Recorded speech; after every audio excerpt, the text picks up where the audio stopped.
Lors du premier tour des élections législatives, la NUP, coalition des partis de gauche, et Ensemble, coalition des partis de la majorité présidentielle, ont fait jeu égal dans les urnes. Pour Emmanuel Macron, réélu en avril dernier pour un second mandat comme président de la République, l'enjeu est important, obtenir la majorité à l'Assemblée nationale. Et ce n'est pas gagné d'avance. D'ores et déjà, une de ses ministres a été battue lors du second tour du scrutin.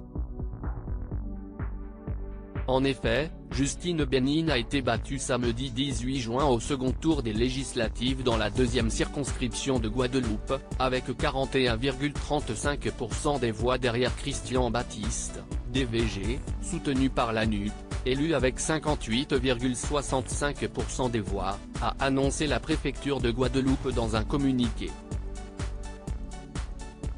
Elle occupait depuis quelques semaines le poste de secrétaire d'État à la mer, dans le gouvernement de la toute nouvelle première ministre, Elisabeth Borne, elle-même candidate dans le Calvados.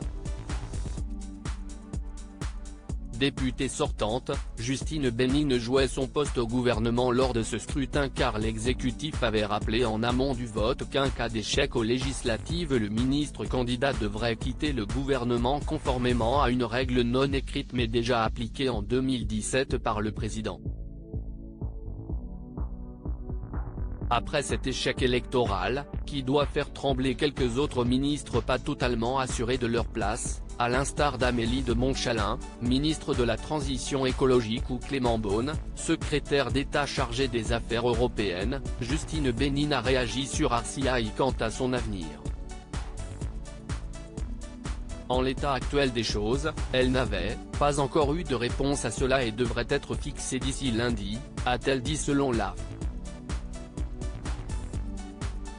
Pour Jean-Luc Mélenchon, candidat malheureux à la présidentielle de 2022 et chef de file de la NUP, qui regroupe LFI, PS, PC et LFI, l'enjeu de ce second tour des législatives est d'obtenir une majorité pour espérer imposer une cohabitation au président et être nommé Premier ministre.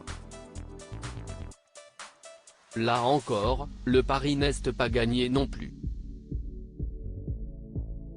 En revanche, la NUP pourrait imposer au gouvernement une majorité relative, rendant difficile le vote de ses futures lois.